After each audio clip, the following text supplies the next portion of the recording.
Selamat pagi pemirsa, kembali lagi dengan saya Nabila Sunia dalam acara Back Burner News.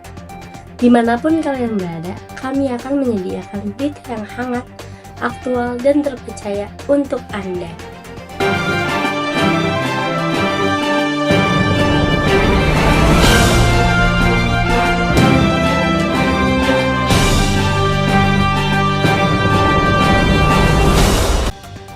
Pada tanggal 2 Oktober, siswa, siswi, dan guru dihimbau untuk menggunakan baju batik karena dalam rangka memperingati Hari Batik Nasional sekaligus untuk melestarikan budaya batik. Untuk mengetahui informasi lebih lanjut, kita akan menghubungkan dengan rekan kami, Salwa, yang sudah berada di lokasi. Silakan, Salwa.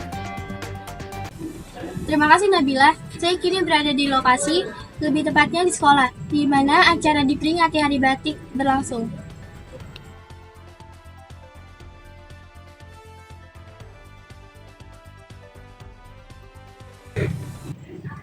Di sini terlihat banyak siswa-siswi yang memakai batik di area sekolah dalam rangka memperingati Hari Batik Nasional. Tidak hanya siswa maupun siswi, tetapi guru-guru di sini terlihat banyak yang memakai baju batik. Hal ini sangat sering dilakukan setiap tahunnya pada tanggal 2 Oktober. Tujuannya agar kebudayaan Indonesia tidak memudar.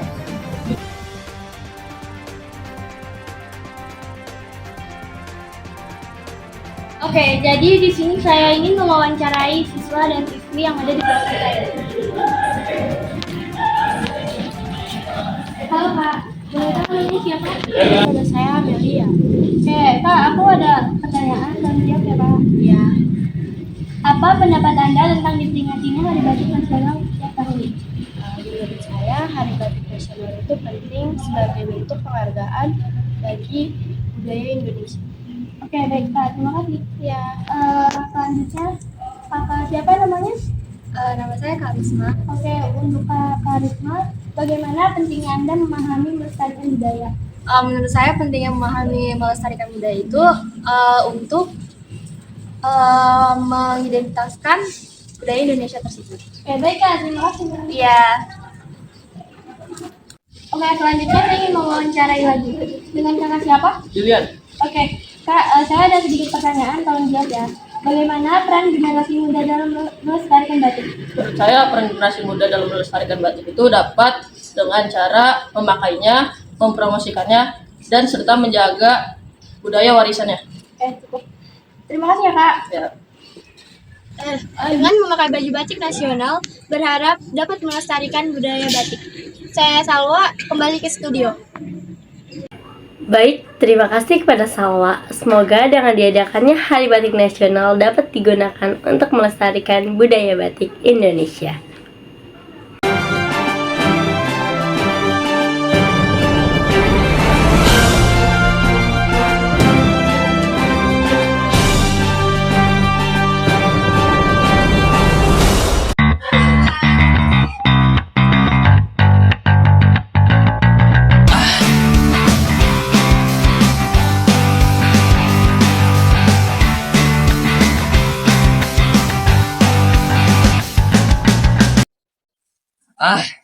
Panas, haus.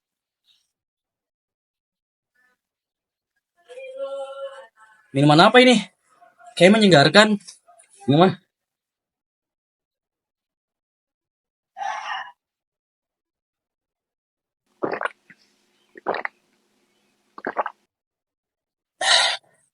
Segar banget. Oh, ternyata Sprite dengan lemon dan jeruk nipis baru lebih menyegarkan. Sprite nyatanya nyegerin.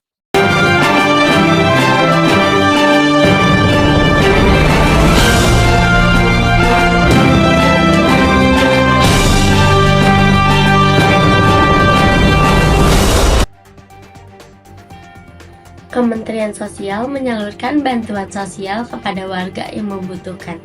Sasaran bantuan tersebut untuk berbagai klaster, mulai dari klaster disabilitas, anak, lansia, hingga kelompok rentan lainnya. Kementerian Sosial memberikan bantuan kepada warga yang masuk ke dalam kategori miskin, tidak mampu, dan rentan secara sosial. Jenis bantuan yang disalurkan meliputi bantuan uang tunai, paket pangan, hingga subsidi layanan kesehatan. Bantuan sosial diberikan bagi kelompok masyarakat kurang mampu yang terdaftar datanya. Untuk mengetahui informasi lebih lanjut mengenai keadaan di sana, kita akan menghubungkan dengan teman kami, Salwa, yang sudah berada di lokasi tempat bantuan sosial berlangsung. Silakan, Salwa. Terima kasih Nabila. Saya kini berada di lokasi, lebih tepatnya di kantor kementerian di mana proses pembagian bantuan telah berlangsung.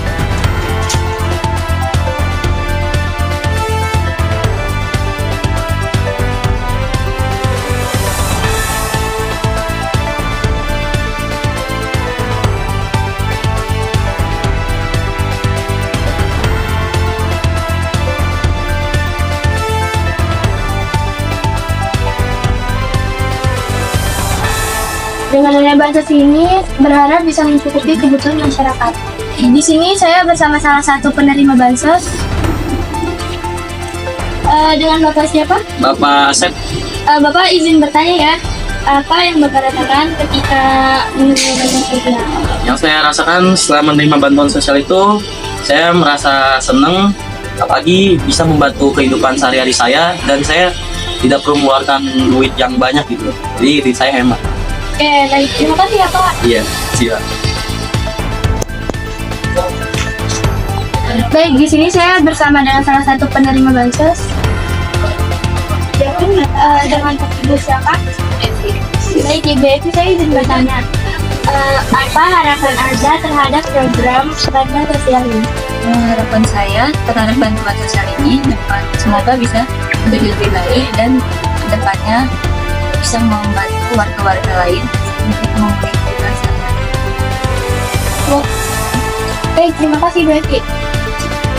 Sekian informasi yang saya dapat. Saya Salwa, saya kembalikan ke studio.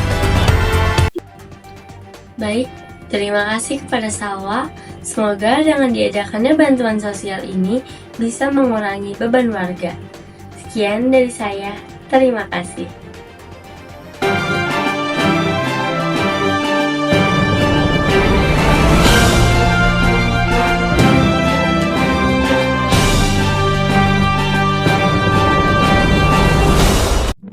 Gila, bosen banget nih. Lu bosen? Gue ada sesuatu di belakang, gue ambil dulu ya. Iya, aku masih punya ini nih. Nih buat kamu. Apa ini?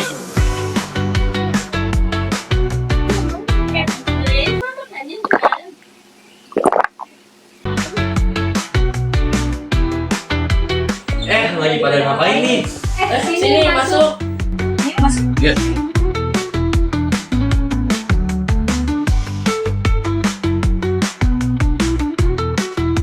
Minuman apa tuh? Bagi dong.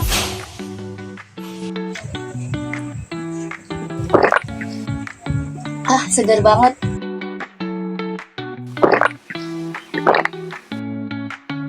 Seger juga ya, bener. Ini minuman gua.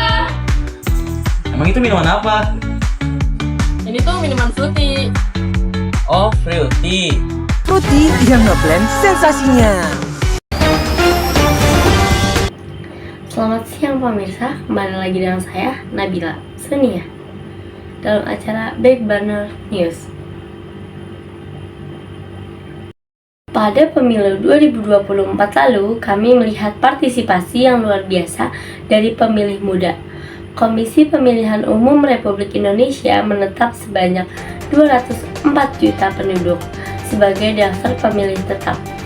Menariknya, lebih dari separuh pemilih adalah anak muda, yakni Gen Z dan milenial. Dari hasil rekapitulasi DPT, sebanyak 33,60% pemilih berasal dari generasi milenial. Generasi milenial ini adalah sebutan untuk orang yang lahir pada tahun 1981 hingga tahun 1996. Sedangkan pemilih dari Gen Z mencapai 22,85%. Gen Z merupakan orang yang lahir di antara tahun 1997 hingga tahun 2012. Jika diakumulasikan, total pemilih dari kelompok generasi milenial dan Gen Z berjumlah lebih dari 113 juta pemilih. Kedua generasi ini mendominasi pemilu 2024, yakni sebanyak 56,45% dari total keseluruhan pemilih. Untuk mengetahui informasi lebih lanjut mengenai keadaan di lokasi pemilu, saya sudah terhubung dengan rekan saya, Salwa, yang akan melaporkan langsung dari lapangan terkait pemilihan calon presiden di Kota Bekasi. Silakan, Salwa. Terima kasih Nabila. Sekarang saya sudah berada di lokasi pemilihan presiden. Namun tampaknya situasi saat ini sudah mulai sepi karena kebanyakan warga sudah pada pulang ke rumah masing-masing. Oke, jadi di sini saya ingin mewawancarai salah satu pemuda dari generasi Gen Z. Halo, permisi. Boleh tahu namanya siapa? Ya, boleh nama saya Leo. Oke, baik Kak Prilio. Saya ingin ngasih pertanyaan. Bagaimana perasaan Anda setelah memilih presiden? Perasaan saya merasa senang gitu, apalagi saya memilih presiden yang saya suka. Dan juga ini pertama kali saya nyoblos, saya memilih presiden. Oke, baik Kak. Selanjutnya, bagaimana Anda mulai proses pemilihan presiden yang baru saja dilaksanakan? Nah, saya nilai dari pemilihan presiden ini ya, ini cukup oke sih. Tapi juga udah transparan dan udah partisipatif. Tapi juga ada yang kurang itu dari segi catatannya. Dan ada sih cuma dari segi catatan. Oke, itu saja Kak. Oh iya, boleh. Baik, terima kasih. Baik, selanjutnya saya akan mewawancarai salah satu pemuda dari generasi Gen Z. Halo Kak, boleh tahu nama siapa? Boleh, nama aku Nabila. Baik Kak Nabila, aku mau ngasih sedikit pertanyaan buat Kakak. Bagaimana perasaan Anda setelah memilih presiden? Saya merasa cukup senang sekali ya, karena aku bisa ikut berpartisipasi dalam penyoblosan ini. Terus juga aku senang banget karena first time bisa nyoblos gitu loh. First time bisa ikut milih hak suara. Oke, selanjutnya apa harapan Anda terhadap calon presiden yang terpilih? Harapan aku sih semoga yang presiden yang aku pilih ini bisa lebih amanah, terus juga bisa lebih bertanggung jawab, bisa mengurangi angka kemiskinan yang ada di negeri ini, dan juga bisa mendengar hak suara masyarakat. Baik, itu saja Kak. Itu aja. Baik, terima kasih Kak Nabila. Oke. Sekian informasi yang saya berikan, kembali ke studio.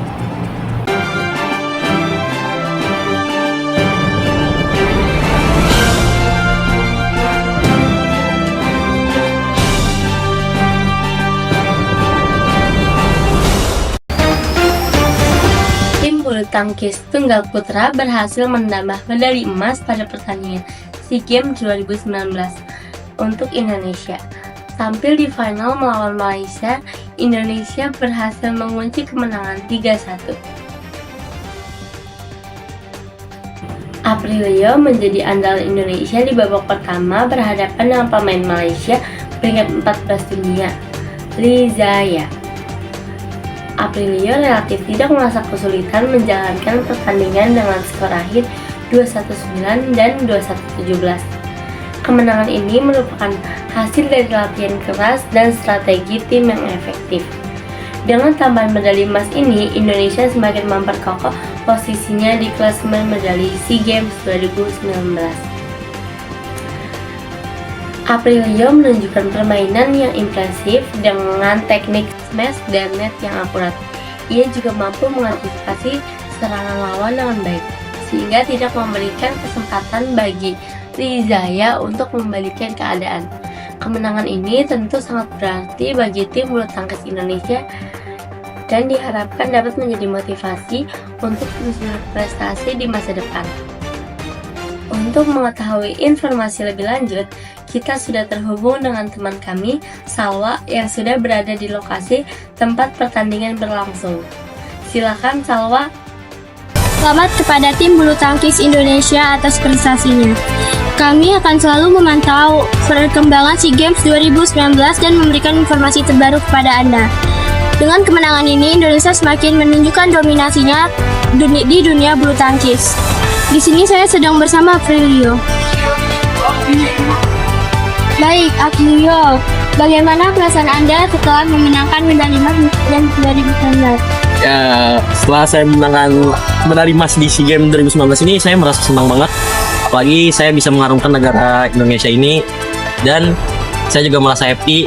Apalagi saya udah susah payah tapi hasilnya bagus gitu, dapat medali emas. Baik. Selanjutnya, apa target Anda ke depannya setelah kemenangan ini dan bagaimana Anda persiapkan diri sendiri untuk melanjutkan pertandingan selanjutnya? Mungkin untuk harapan saya untuk pertandingan selanjutnya ya, mungkin saya akan berlatih lebih disiplin dan lebih giat gitu. Apalagi musuh-musuhnya yang di SEA Games selanjutnya, di pertandingan selanjutnya ini kan nggak mudah yang dikira gitu. Jadi saya akan berlatih lebih keras lagi. Oh iya. Sekian informasi yang saya berikan. Saya mengucapkan terima kasih, kembali ke studio. Baik, terima kasih kepada Salwa atas informasi yang telah diberikan. Oke pemirsa semuanya, mungkin cukup sampai sini berita yang bisa saya sampaikan pada pagi hari ini. Saya Nabila Sunia dan tim dari Back Burner News izin pamit undur diri. Sekian, terima kasih dan sampai jumpa lagi.